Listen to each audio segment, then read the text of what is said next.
ఓం నమో వెంకటేశాయ.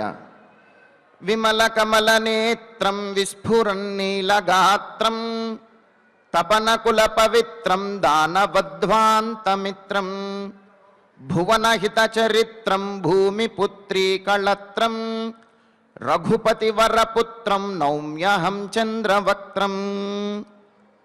స్వచ్ఛమైనటువంటి కమల పత్రముల వలె నేత్రములు గలవాడు, నీలి మేఘము వలె శ్యామవర్ణము గల స్వరూపము గలవాడు, సమస్త లోకములను సంరక్షించేటటువంటి వాడు, సీతాపతి అయినటువంటి శ్రీరామచంద్రునికి నమస్కరిస్తూ తదభిన్న స్వరూపుడైనటువంటి ఆ శ్రీనివాసుని యొక్క దయా విశేషం చేత సమస్త మానవాళికి ధర్మ తత్పరతను సకల కార్యసిద్ధిని చేకూర్చాలన్నటువంటి సంకల్పంతో తిరుమల తిరుపతి దేవస్థానం వారు నిర్వహిస్తున్నటువంటి శ్రీమద్ రామాయణం అయోధ్యాకాండ ప్రవచన పారాయణ కార్యక్రమంలో నేటికి మనం 330వ రోజులోకి ప్రవేశించాం. ఈ కార్యక్రమంలో ముందుగా అన్నమాచార్యుల వారి సంకీర్తన అయినటువంటి సరిలేరితనకి సాహస విక్రముడితడు అనేటటువంటి సంకీర్తనను శ్రీమతి జి లావణ్య గారు, అన్నమాచార్య ప్రాజెక్టు కళాకారులు వారి బృందం యొక్క సహకారంతో ఆలపిస్తారు. శ్రవణం చేద్దాం. ఓం నమో వెంకటేశాయ.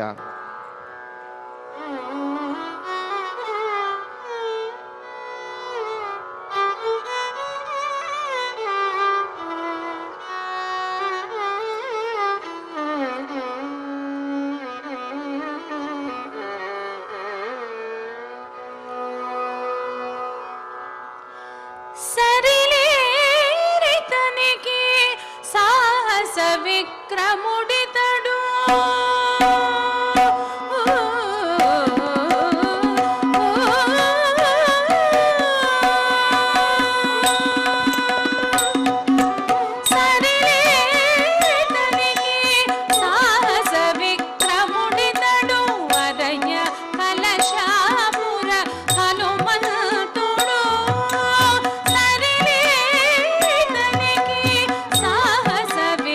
ముడితడు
వర్ణనను ఎంతో చక్కగా శ్రవణం చేశాం. ఇక ఇప్పుడు శ్రీ గురు ధ్యానపూర్వకంగా సంకల్పవాక్యాలను అందరము కలిసి పలుకుతూ ఈ కార్యక్రమాన్ని ప్రారంభం చేసుకుందాం. శ్రీ గురు ధ్యానం. గురుర్బ్రహ్మ గురుర్విష్ణుః గురుర్దేవో మహేశ్వరః గురుర్సాక్షాత్ పరం బ్రహ్మ తస్మై శ్రీ గురవే నమః. శ్రీనివాస ధ్యానం. శ్రీ వెంకటాద్రినిలయః కమలాకాముకః పుమాన్ అభంగుర విభూతిర్నః తరంగయతు మంగళం. అథ సంకల్పః. శ్రీమదాదివరాహ క్షేత్రే విరాజమానస్య శ్రీ పద్మావతీ జానేః అఖిలాండకోటి బ్రహ్మాండ నాయకస్య శ్రీరామచంద్ర రూపాంతరస్య భగవతః శ్రీ వెంకటేశ్వర స్వామినః సన్నిధౌ హనుమత్ సీతా లక్ష్మణ భరత శత్రుఘ్న పరివార సమేత శ్రీరామచంద్ర పరబ్రహ్మణః పరిపూర్ణానుగ్రహేణ అస్మిన్ భువనే సమస్తాధివ్యాధీనాం నివారణార్థం భారతవర్షే విద్యా విత్త వాణిజ్య కృషి వైద్య వైజ్ఞానిక దేశరక్షణాది రంగేషు విద్యమానానాం ఆస్తిక మహాజనానాం సర్వేషాం సకుటుంబానాం ఆయురారోగ్యైశ్వర్య సద్బుద్ధీత్యాది సర్వశుభఫలప్రాప్త్యర్థం ధర్మాచరణద్వారా శ్రీరామరాజ్యస్య పునర్వ్యవస్థాపనార్థం ఉద్యోగార్థినాం సముచితోద్యోగప్రాప్త్యర్థం దంపతీనాం అనుకూల దాంపత్యసిద్ధ్యర్థం సంతానస్య పితృవాక్య పరిపాలనానుకూల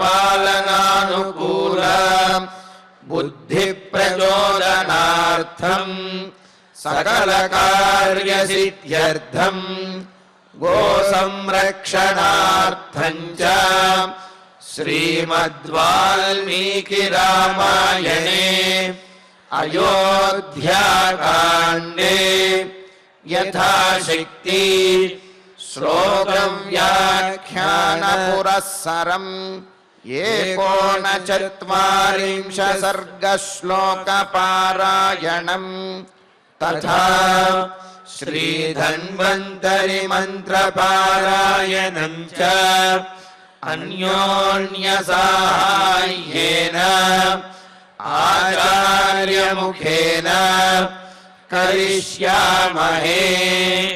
శ్రీ వాల్మీకి ప్రార్థనా. కూజంతం రామ రామేతి మధురం మధురాక్షరం ఆరుహ్య కవితాశాఖాం వందే వాల్మీకి కోకిలం.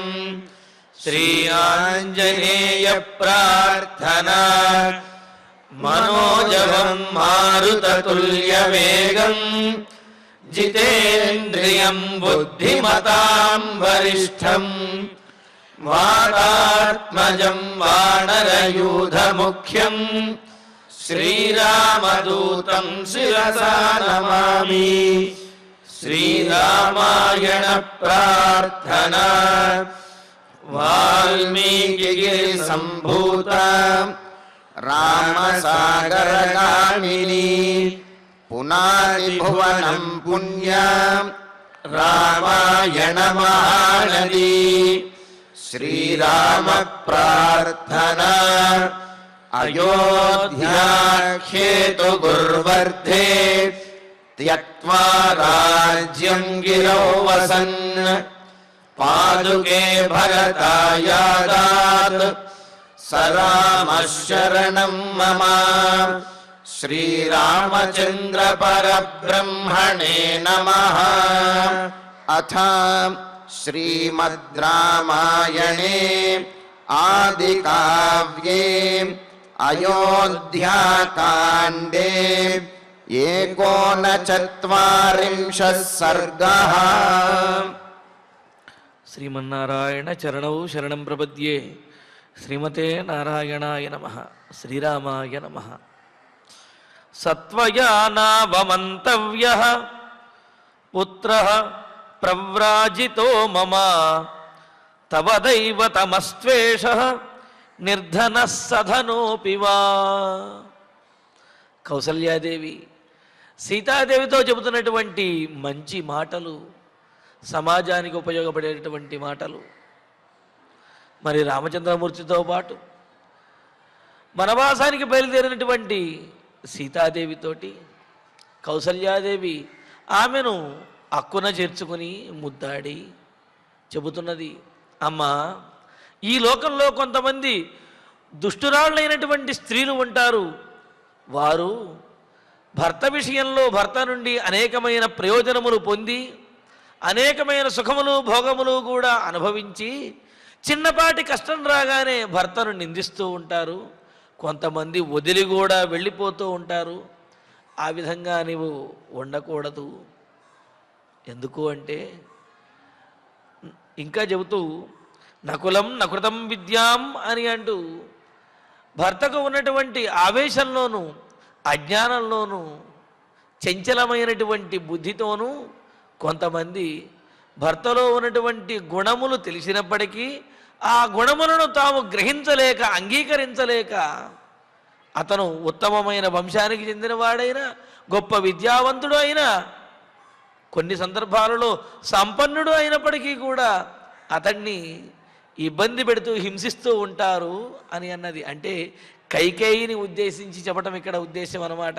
కైకేయీదేవి దశరథ మహారాజు ఉత్తమమైన వంశానికి చెందినవాడు, విద్యావంతుడు, అదేవిధంగా గుణవంతుడు, ధర్మపరుడు అయినప్పటికీ కూడా దశరథ మహారాజుని హింసిస్తూనే ఉన్నది కదా.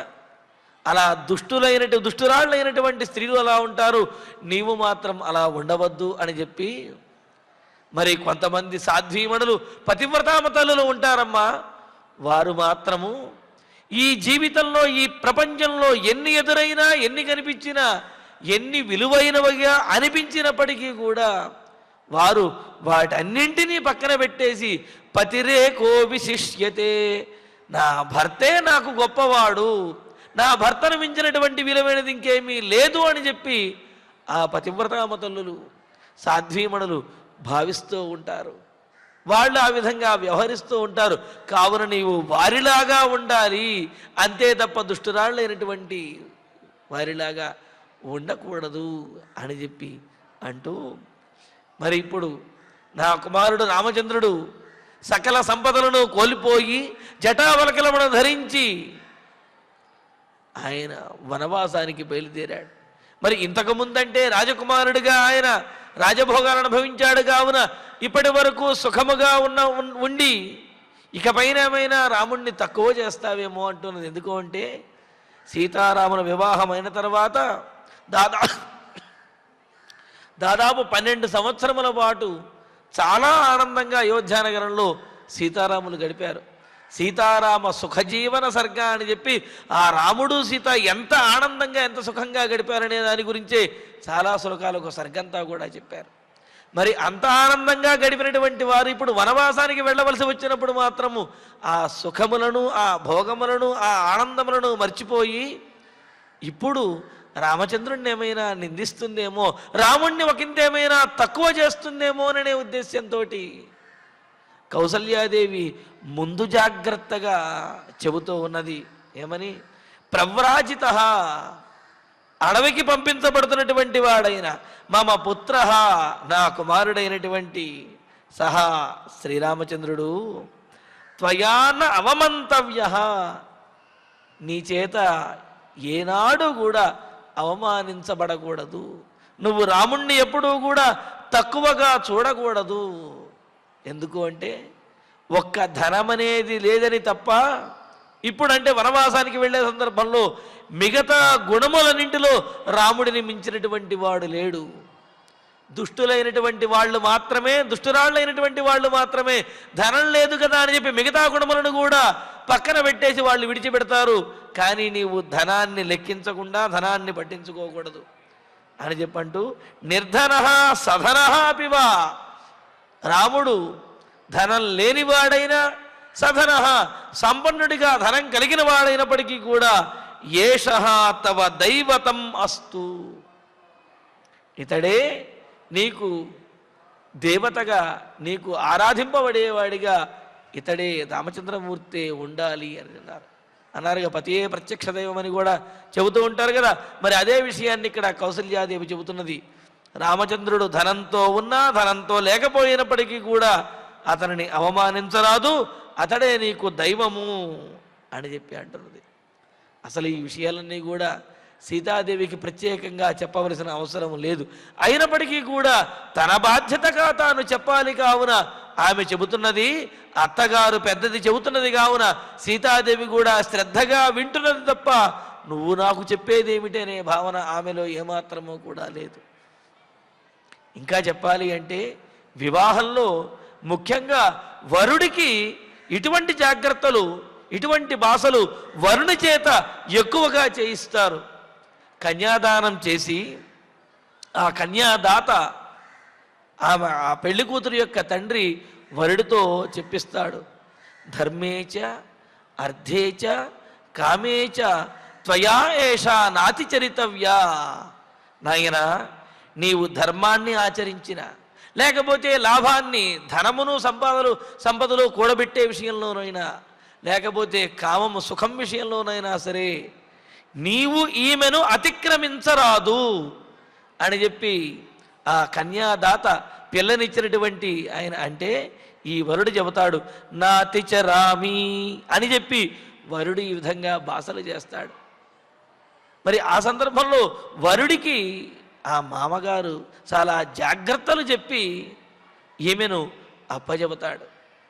మరి ఇక్కడ కౌసల్యాదేవి సీతాదేవికి జాగ్రత్తలు చెప్పి వనవాసానికి పంపిస్తూ ఉన్నదన్నమాట.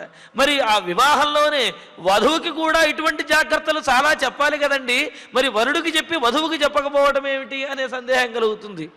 అంటే అక్కడ ఉద్దేశం ఏమిటి అంటే భార్య వధువు అసలు అతిక్రమించేటటువంటి పరిస్థితే ఉండదు, అతిక్రమించదు, అతిక్రమించడం అనేది ఉండదు అనే ఉద్దేశంతో వధువు కంటే కూడా వరుడికే ఎక్కువ జాగ్రత్తలు చెబుతారు, వధువుకి అన్ని జాగ్రత్తలు చెప్పరంటే. ఎందుకంటే ఆమె అసలు వివాహమైన తర్వాత భర్తను అతిక్రమించదు అన్నమాట. మరి స్త్రీల మీద, భార్య మీద మన సంప్రదాయంలోనూ సమాజంలోనూ శాస్త్రములలో కూడా అంతటి నమ్మకం, అంతటి గౌరవం, అంతటి ప్రాధాన్యం అనేది కల్పించబడింది. అందుకనే వివాహ బంధములు అంత శాశ్వతంగా ఉండాలి, అంత గొప్పగా ఉండాలి, దాన్ని గౌరవించాలి అని చెప్పి అందరూ కూడా చెబుతున్నది. ఇక్కడ కౌసల్యాదేవి కూడా అందుకనే అంటున్నది, తల్లి నీ భర్త నా కుమారుడు శ్రీరామచంద్రమూర్తి ఇప్పుడు వనవాసానికి వెళుతున్నాడు, ధనము లేనటువంటి వాడు అయినప్పటికీ, ధనవంతుడైనా సరే ధనము లేనటువంటి వాడైనా సరే నీ భర్తే నీకు దైవము అని చెప్పి దైవముగా నీవు భావించాలి అని అంటున్నది. ఎందుకు అంటే చెబుతారు, స్త్రీలు కలుగుతున్నటువంటి ఆ దుఃఖములను, లేకపోతే శోకములను, కష్టములను కూడా భరించలేక వెంటనే వారి మనస్సులలో మార్పులు వచ్చేటటువంటి అవకాశం ఉన్నది. సాధ్వీమణులు పతివ్రతామ తల్లుల విషయంలో అటువంటి మార్పులు రావు, కానీ సాధారణమైనటువంటి లేకపోతే దుష్ట ప్రవృత్తి కలిగినటువంటి వారి విషయంలో మాత్రం ఇటువంటి మార్పులు వచ్చే అవకాశాలు ఎక్కువగా ఉంటాయి అని.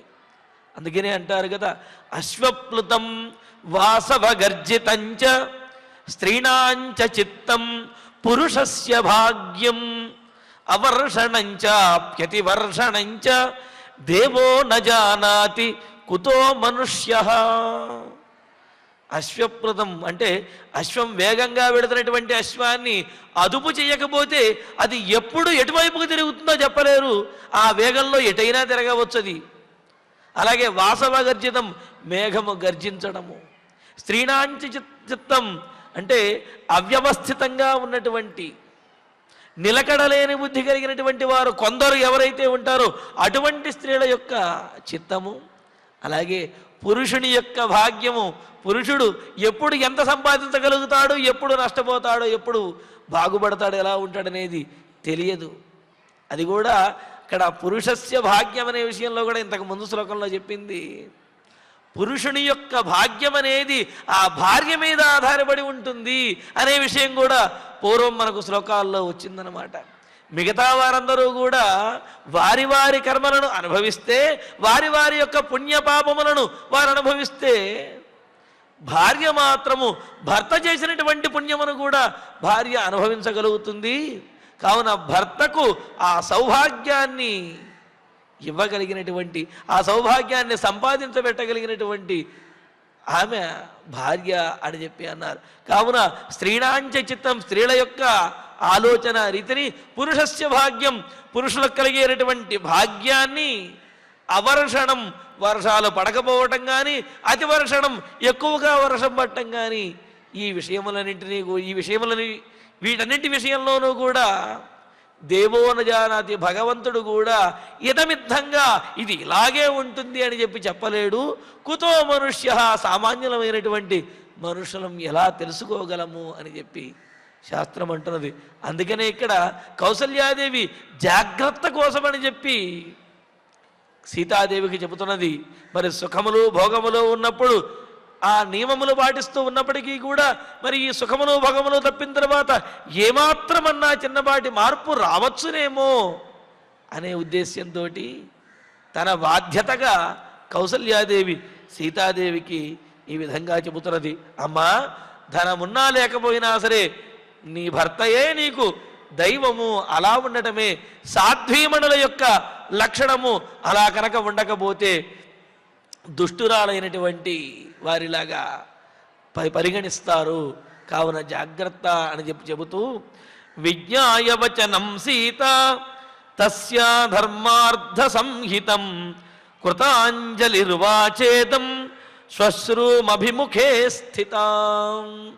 మరి ఇంత చక్కగా కౌసల్యాదేవి సీతాదేవికి ఈ నీతులన్నింటినీ, అదేవిధంగా నియమములను, పాటించవలసినటువంటి తీరుని, పతివ్రత లక్షణములను చెప్పి, దుష్ట స్త్రీల యొక్క లక్షణములు కూడా చెప్పి, ఆ లక్షణములు మాత్రము ఏమాత్రము నువ్వు తెచ్చుకోవద్దు, పాటించవద్దు, సాధ్వీమణులు ఏ విధంగా ఉంటారో వారిలాగానే ఉండాలి అంటూ సోదాహరణంగా తెలియజేస్తే, అవన్నీ విన్నటువంటి సీతాదేవి చూడండి, పెద్దవాళ్ల మాట వినడము అనేది ఎంతటి వారైనా సరే చెయ్యవలసినదే. అంతేగాని నాకు తెలుసు, నువ్వు చెప్పాలా, మా ఇంట్లో మా అమ్మా నాన్న చెప్పలేదా అనే ఇటువంటివి వ్యవహారం కూడదు. ఇంట్లో అమ్మా నాన్న చెప్పినప్పటికీ కూడా అత్తమామలు చెప్పేవి కూడా మంచి మాటలే. కావున వాటిని కూడా తప్పనిసరిగా పాటించాలి, వాటిని కూడా వినాలి. తెలిసిన విషయమైనా సరే వింటే వచ్చిన తప్పేముంది, విని అంగీకరిస్తే తప్పేముంది. అందుకనే ఇక్కడ చూడండి, సీతాదేవి విజ్ఞాయ వచనం సీత తస్యా ధర్మార్థ సంహితం. సీతాదేవి తస్యాహ, ఆ కౌసల్యాదేవి చెప్పినటువంటి, కౌసల్యాదేవి మాట్లాడినటువంటి ధర్మార్థ సంహితం వచనం, ధర్మముకు అదేవిధంగా ప్రయోజనముకు, ధర్మము అనే ప్రయోజనము చూడండి, ధర్మమును అర్థమును అంటే ప్రయోజనమును కూడా తెలియజేసేవి అని. ఇంకోటి ధర్మమే ప్రయోజనంగా కలిగినటువంటివి అయిన ఆ మాటలను విజ్ఞాయ తెలుసుకుని, విని, అర్థం చేసుకుని ఆమె కృతాంజలి నమస్కరించి, అత్తగారికి నమస్కరించి అభిముఖే స్థితాం శ్వశ్రూం ఇదం ఉవాచ. ఎదురుగా ఉన్నటువంటి ఆ అత్తగారితోటి చాలా నిశ్చయమైనటువంటి బుద్ధితోటి ఆమెలోకి చూస్తూ ఈ విధంగా చెబుతున్నది. అంటే ఏమిటి? చక్కగా పద్ధతిగా ఉన్నటువంటిది, నియమములు పాటించేటటువంటిది, భర్తకు అనుకూలంగా ఉండేటటువంటి స్త్రీ అత్తమామల దగ్గర కూడా చాలా ధైర్యంగా మాట్లాడగలుగుతుంది, నిశ్చయమైనటువంటి బుద్ధితోటి మాట్లాడగలుగుతుంది. మరి సీతాదేవి ఇటువంటి లక్షణములన్నీ కలిగినది కావుననే కౌసల్యాదేవి చెప్పినటువంటి మాటలన్నింటినీ కూడా విని అర్థం చేసుకుని కౌసల్యాదేవికి ఎదురుగా ఉండి ఆమెతోటి ఈ విధంగా మాట్లాడుతూ ఏమని, కరిష్యే సర్వమేవాహం ఆర్యా యదనుశాస్తి మాం అభిజ్ఞాస్మి యథా భర్తు వర్తితవ్యం శృతంచ మే. అత్తగారు, మీరు చెప్పినట్లుగానే నేను నడుచుకుంటాను.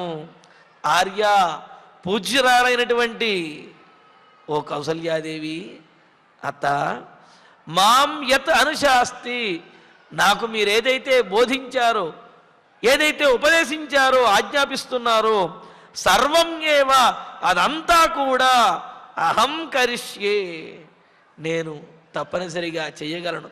మీరు ఏ విధంగా ఉండమని చెప్పి నాకు చెబుతున్నారో నేను అదే విధంగా ఉంటాను అని అన్నది. అని భర్తు యథావర్తితవ్యం, భర్త దగ్గర ఏ విధంగా వ్యవహరించాలి అనే విషయం ఏదైతే ఉందో, అభిజ్ఞాస్మి, నాకు కూడా కొంత తెలుసమ్మా. మయా మాతాపితృభ్యాం శృతంచ, నేను నా తల్లిదండ్రుల దగ్గర నుంచి కూడా కొంత తెలుసుకున్నాను, మీలాగనే మా తల్లిదండ్రులు కూడా చెప్పారు అని చెప్పన్నది. చూడండి, ఇక్కడ సీతాదేవి చెప్పినటువంటి మాటల్లో ముందేమని అన్నది, అత్తగారు మీరు ఏ విధంగా అయితే చెప్పారో నేను అదే విధంగా పాటిస్తాను, మీరు చెప్పినట్లుగానే నేను వ్యవహరిస్తాను అని చెప్పి ముందు ఆమె చెప్పినటువంటి మాటకు గౌరవాన్ని ఇచ్చి మీ మాటను నేను పాటిస్తాను అనే విషయాన్ని ముందు చెప్పేసింది. దానితోటి కౌసల్యాదేవికి ఆమె మనస్సు తృప్తి చెందుతుంది, కోడలు నన్ను గౌరవించింది అనే భావన ఆమెలో కలుగుతుంది, కోడల మీద అభిమానం అనేది పెరుగుతుంది. ఇక ఆ తర్వాత మరి తనకు కూడా విషయాలు తెలుసు కావున ఆ విషయాన్ని కూడా తెలియజేస్తూ భర్తు యథావర్తితవ్యం, భర్త దగ్గర ఏ విధంగా వ్యవహరించాలి అనే విషయము అభిజ్ఞాస్మి, నాకు కూడా కొంత తెలుసమ్మా, నాకు కూడా తెలుసు అత్తగారు. మయా మాతాపితృభ్యాం శృతంచ, నేను మా తల్లిదండ్రుల ద్వారా కూడా ఇదే విధంగా నేను విన్నాను, ఆ విషయాలే మీరు కూడా చెప్పారు, కావున నేను తప్పనిసరిగా పాటిస్తాను అని చెప్పి అనేది. అంటే ఇటు అత్తగారిని గౌరవించడం, అత్తగారి మాటకు విలువివ్వటం, ఇవే మాటలు మా తల్లిదండ్రులు కూడా చెప్పారు కావున నాకు తెలుసు అనే విషయాన్ని కూడా తెలియజేయటం. అంటే ఇటు అత్తంటి వారికి ఇటు పుట్టినింటి వారికి కూడా సమానమైనటువంటి ఆ గౌరవాన్ని, వారి మాటలకు విలువివ్వటాన్ని కూడా ఇక్కడ సీతాదేవి సూచిస్తూ ఉన్నది. కావున పెద్దలు చెప్పినప్పుడు మనకు తెలిసినప్పటికీ కూడా దానిని విని ఒప్పుకుని అంగీకరించి ఆ తరువాత ఈ విషయం నాకు కూడా ఈ విధంగా తెలుసండి అని చెప్పి చెప్పటం అనేది పద్ధతి. కానీ వాళ్ళు చెప్పటం మొదలుపెట్టగానే ఇక ఇది నాకు తెలుసు నువ్వు ఇంక ఆపు అన్నట్టుగా అంటే వారికి మన మీద అనుగ్రహం అనేది, సానుకూలమైనటువంటి భావన అనేది రాదు. సానుకూల భావన రావాలి అంటే ముందు వినటం అనేది నేర్చుకోవాలి అని మనకు చక్కగా తెలియజేస్తున్నారు.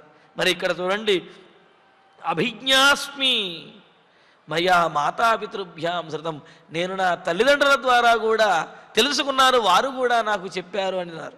ఎప్పుడు చెప్పారండి? జనక మహారాజు ఎప్పుడు తెలియజేశాడు అంటే, ఇంతకుముందు పూర్వం కూడా మనం అనుకున్నాం, ఆ కన్యధార పోస్తూ సీతాదేవిని రామచంద్రమూర్తికి పాణిగ్రహణంగా సమర్పిస్తూ అక్కడ జనక మహారాజు చెబుతాడు, ఇయం సీత మమ సుత సహధర్మచరీతవా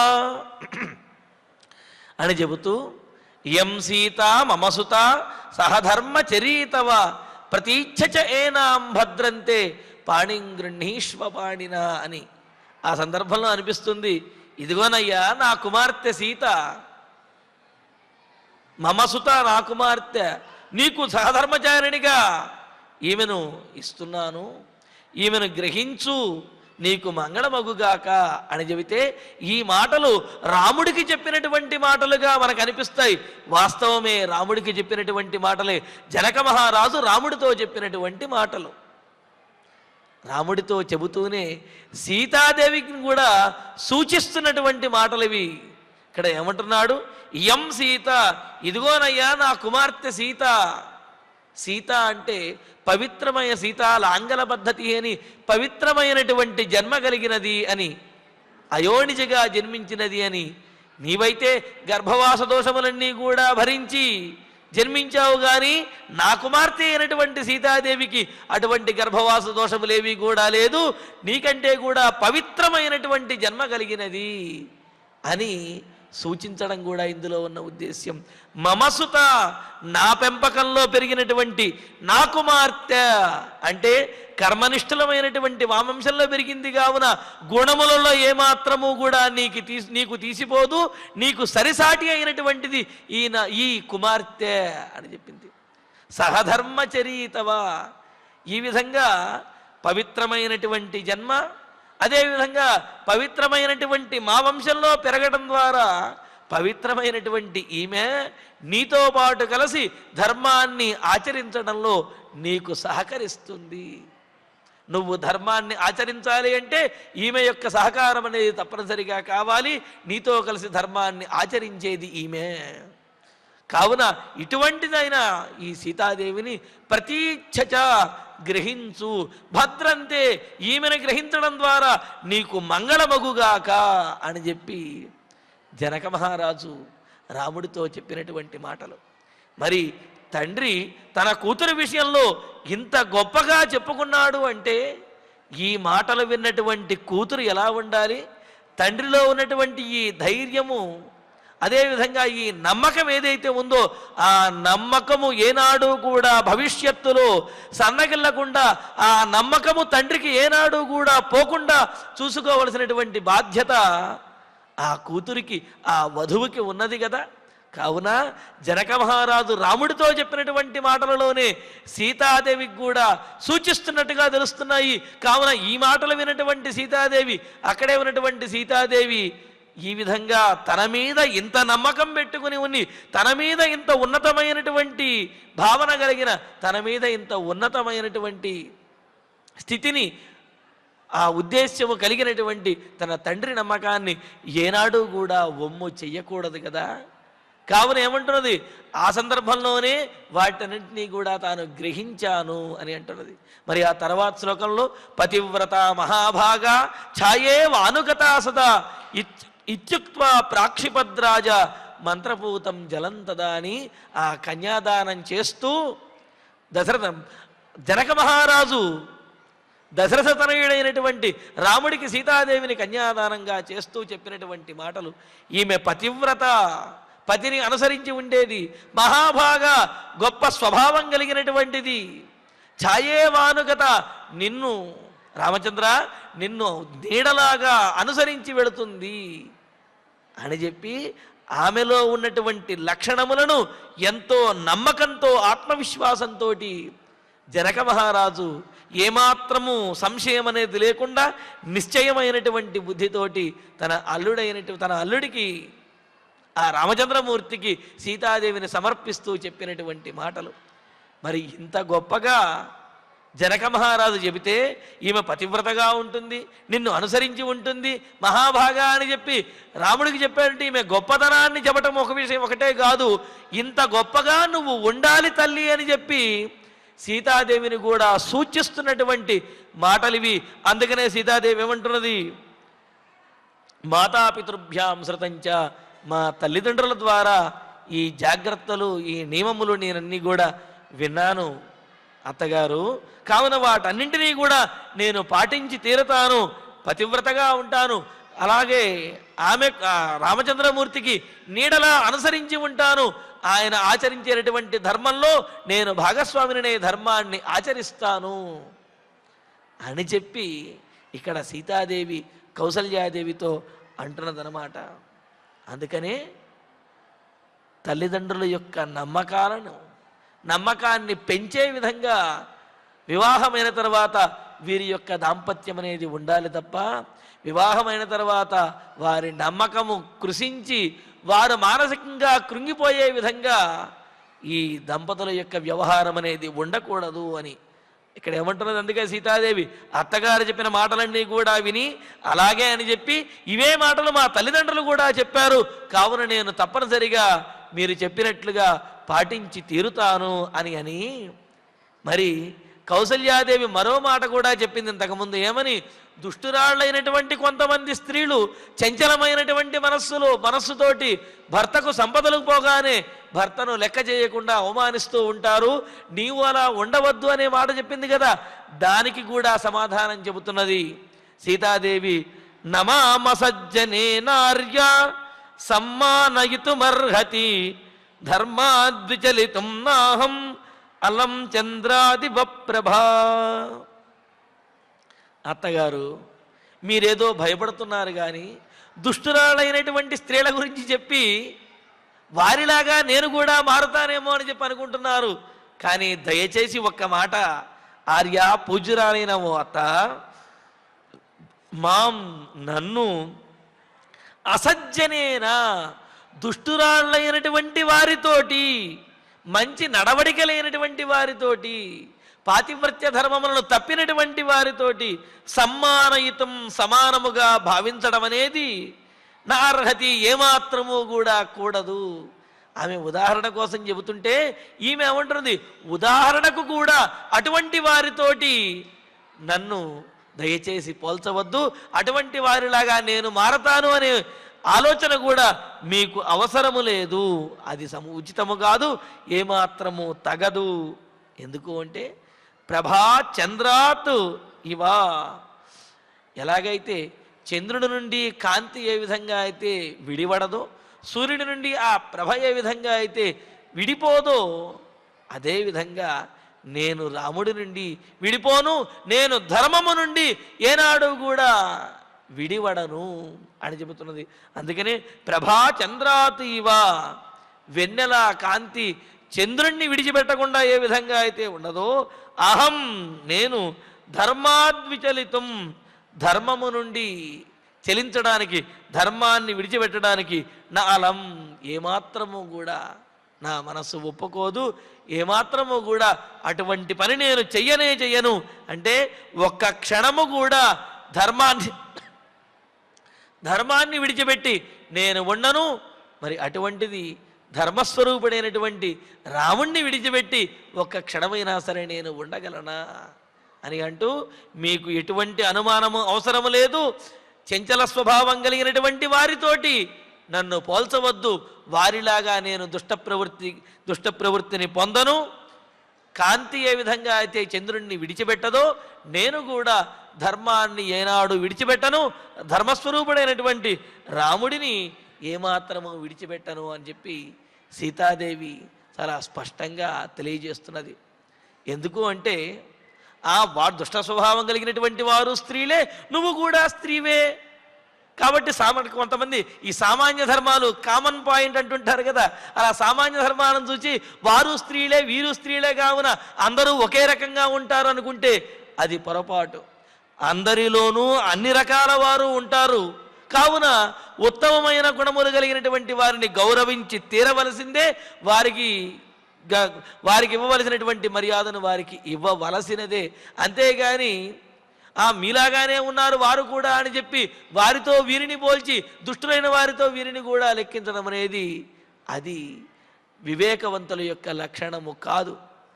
దానికి చిన్న ఉదాహరణ చెబుతారు కదా, ఏమిటది? హంస శ్వేత బకశ్వేత కోభేద బక హంసయో నీరక్షీర వివేకేతు హంస బకో బక అని చెప్పి అన్నారు.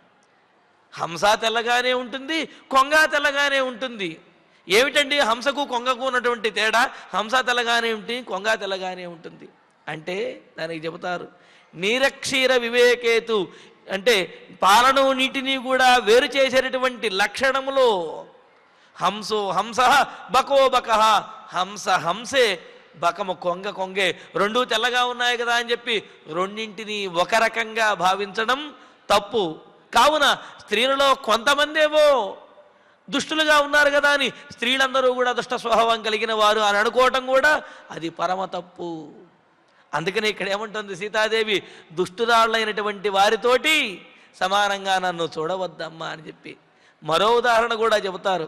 కాకః కృష్ణ పికః కృష్ణ కోభేద పికకాకయో వసంతకాలే సంప్రాప్తే కాకః కాకః పికః పికః అని అన్నారు. కాకి నల్లగానే ఉంటుంది, కోకిల నల్లగానే ఉంటుంది. ఆ రెండూ నలిపే కదండి, దాంట్లో తేడా ఏముంది అంటే వసంతకాలం వచ్చినప్పుడు తెలుస్తుంది కాకి అరిస్తే ఎలా ఉంటుంది, కోకిల అరిస్తే ఎలా ఉంటుంది అనేది. కావున రెండూ నల్లగా ఉన్నాయి కావున రెండూ సమానమైనవి అనుకోకూడదు.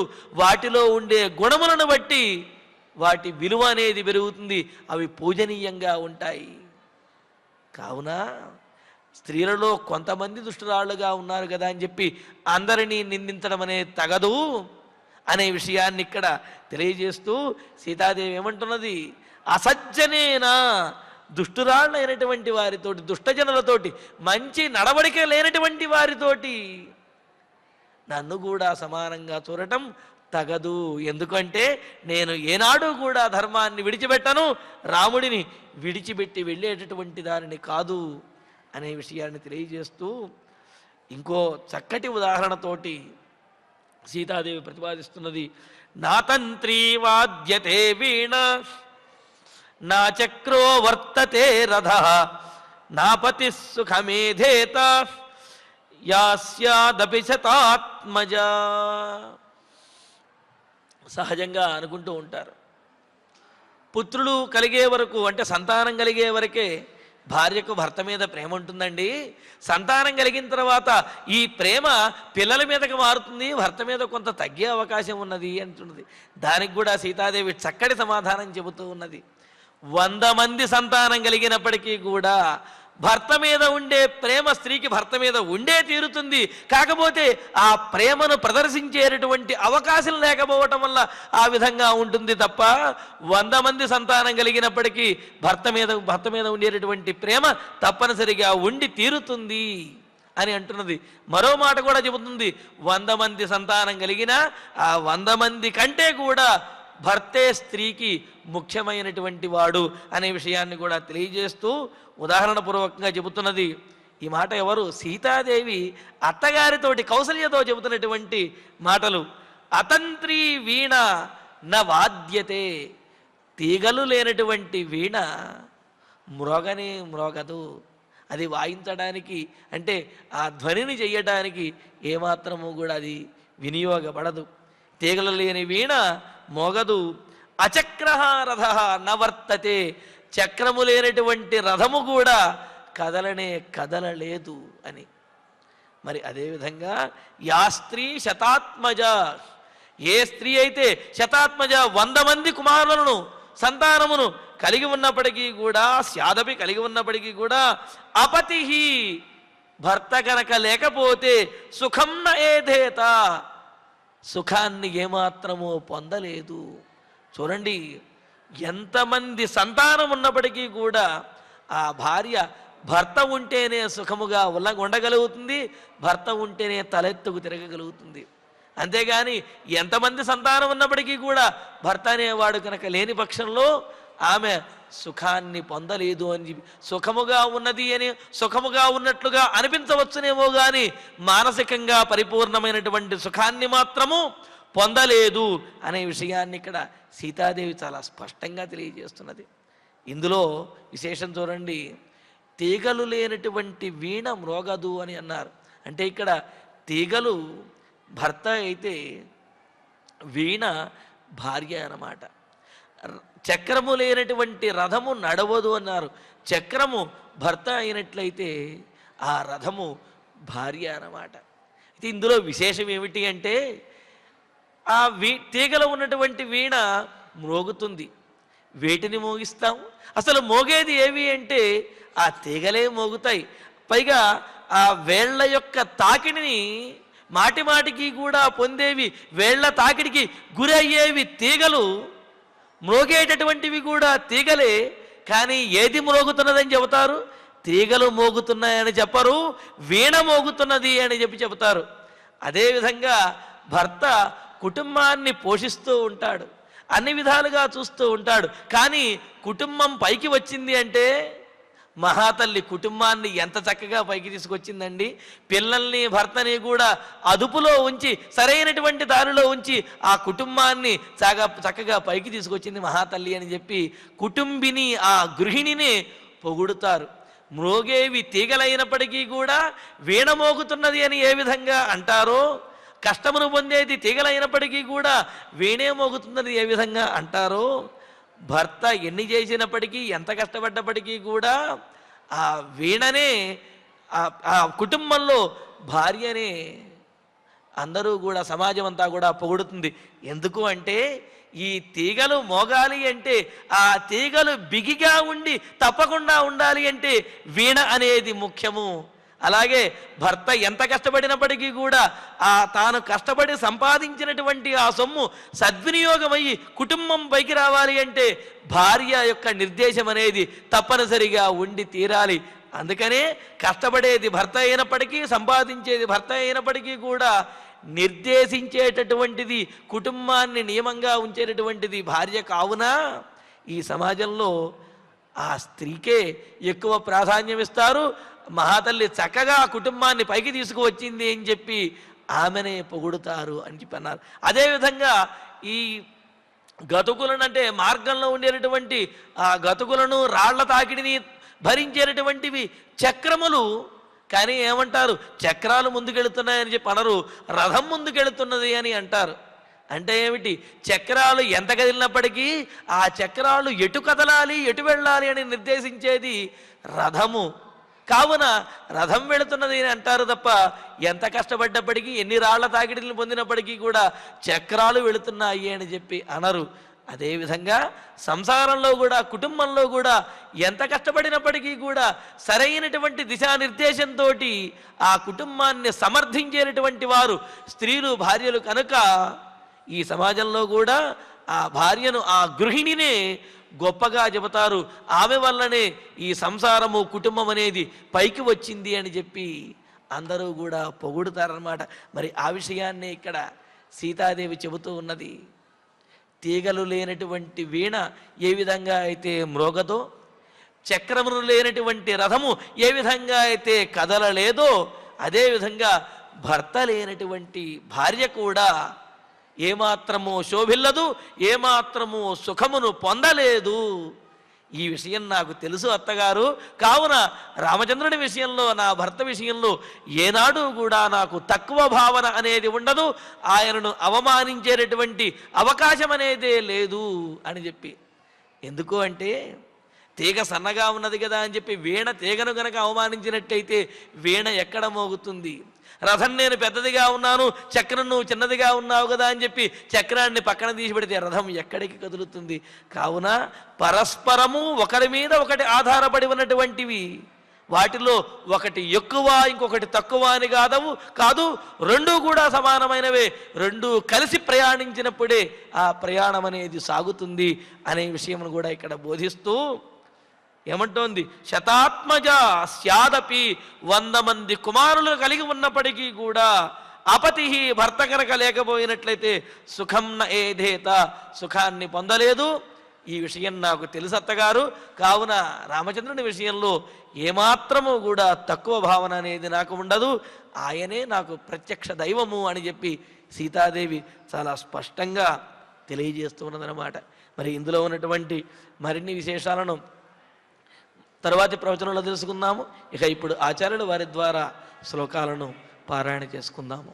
సత్వయా సత్వయా నావమంతవ్యః నావమంతవ్యః పుత్రః ప్రవ్రాజితో మమ ప్రవ్రాజితో మమ తవ దైవతం అస్త్వేషః నిర్ధనః సధనోపి వా విజ్ఞాయ వచనం సీతా తస్యాః ధర్మార్థ సంహితం కృతాంజలిః ఉవాచేదం శ్మశ్రూం అభిముఖే స్థితా కరిష్యే సర్వమేవాహం ఆర్యాం యదనుశాస్తి మాం అభిజ్ఞాస్మి యథా భర్తుః వరితవ్యం శ్రుతం చ మే నమాం అసజ్జనేనార్యా సమానయితుం అర్హతి ధర్మాత్ విచలితుం నాహం అలం చంద్రాదివ ప్రభాం నాతంత్రీ వాద్యతే వీణా నాచక్రః వర్తతే రథః నాపతిః సుఖమేధేత యాస్యాదపి శతాత్మజా ఇత్యార్షే శ్రీమద్ రామాయణే ఆదికావ్యే అయోధ్యాకాండే ఏకోనచత్వారింశే సర్గే పంచశ్లోకాః ఫలశ్రుతి నుండి మంగళాంతం వరకు అందరము కలిసి పఠిద్దాం. ఫలశ్రుతి ఆయుష్యమారోగ్యకరం యశస్యం సౌభ్రాతృకం బుద్ధికరం సుఖం చ శ్రోతవ్యమేతన్నియమేన సద్భిః ఆఖ్యానమోజస్కరమృద్ధికామైః శ్రీరామచంద్ర పరబ్రహ్మణే నమః. అథ ధన్వంతరి ధ్యానం అచ్యుతానంద గోవింద విష్ణో నారాయణామృత రోగాన్ మే నాశయా శేషాన్ ఆశు ధన్వంతరే హరే. ఆరోగ్యం దీర్ఘమాయుష్యం బలం తేజోధియం శ్రియం స్వభక్తేభ్యోనుగృహంతం వందే ధన్వంతరిం హరిం. ధన్వంతరేరిమం శ్లోకం భక్త్యా నిత్యం పఠంతి యే అనారోగ్యం న తేషాం స్యాత్ సుఖం జీవంతి తే చిరం. ఓం నమో భగవతే వాసుదేవాయ ధన్వంతరయే అమృతకలశహస్తాయ వజ్రజలౌకహస్తాయ సర్వామయ వినాశనాయ త్రైలోక్యనాథాయ మహావిష్ణవే స్వాహా. ఓం వాసుదేవాయ విద్మహే సుధాహస్తాయ ధీమహి తన్నో ధన్వంతరి ప్రచోదయాత్. అథ నవగ్రహ ప్రార్థన. ఆరోగ్యం పద్మబంధుర్వితరతు నితరాం సంపదం శీతరశ్మిః భూలాభం భూమిపుత్రః సకలగుణయుతాం వాగ్విభూతిం చ సౌమ్యః సౌభాగ్యం దేవమంత్రీ రిపుభయశమనం భార్గవః శౌర్యమార్కిః దీర్ఘాయుః సైంహికేయః విపులతరయశః కేతుః ఆచంద్రతారం అరిష్టాని ప్రణశ్యంతు దురితాని భయాని చ శాంతిరస్తు శుభం మేస్తు గ్రహాః కుర్వంతు మంగళం. అథ క్షమా ప్రార్థనా యదక్షరపదభ్రష్టం మాత్రాహీనం చ యద్భవేత్ తత్సర్వం క్షమ్యతాం దేవా నారాయణ నమోస్తుతే. అథ భగవత్ సమర్పణం కాయేన వాచా మనసేంద్రియైర్వా బుద్ధ్యాత్మనా వా ప్రకృతే స్వభావాత్ కరోమి యద్యత్ సకలం పరస్మై నారాయణాయేతి సమర్పయామి. అథ మంగళం శ్రియః కాంతాయ కళ్యాణ నిధయేర్థినాం శ్రీవేంకట నివాసాయ శ్రీనివాసాయ మంగళం.